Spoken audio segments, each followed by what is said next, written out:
Jetbead, otherwise known as black jetbead, is a multi-stemmed deciduous shrub that can grow to be about 6 feet high. Usually in our region, it's about 3 to 5 feet high. You can see it here in its shrub form in this part of our screen. It's a tier 3 species, invasive species in the Lower Hudson PRISM region, which essentially means that it's established or common in the Lower Hudson PRISM region, but not in most other surrounding regions.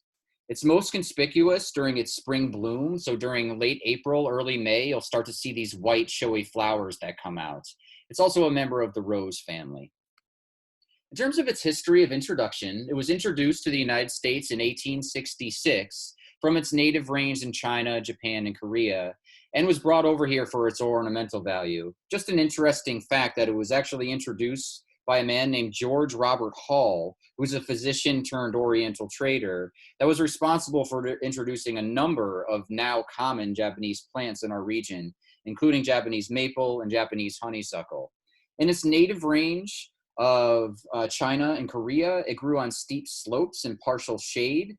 It was probably introduced also to Japan as an ornamental as well.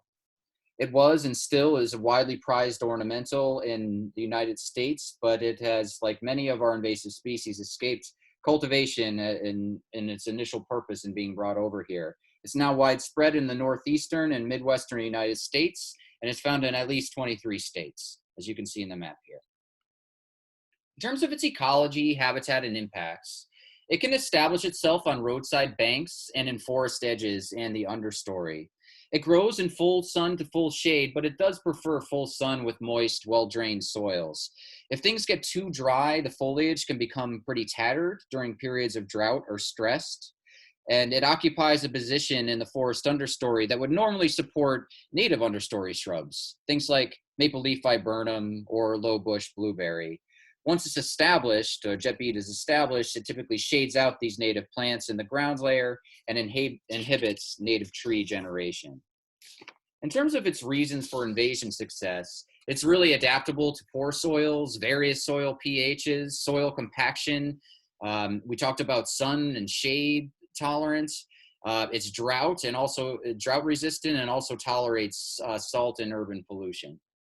It spreads by sprawling and producing basal suckers, as well as by seeds, which are dispersed by birds primarily, but also spread by small mammals and, of course, the horticultural trade, as it's still a prized ornamental. In terms of key ID features, I've already pointed out many of them, but obviously these white showy flowers with 4 petals that are apparent from late April to June. There's really little to no fall color, with the exception of fruits that will appear as these 4 dark berries. It's usually a darker red, as you can see here, or turning to black in the late fall.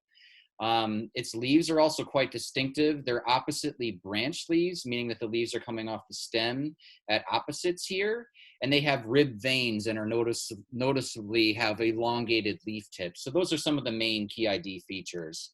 If you do want to learn more about these key ID features and see what it looks like in different variations in the field, make sure to tune in to our field identification video, which follows this one.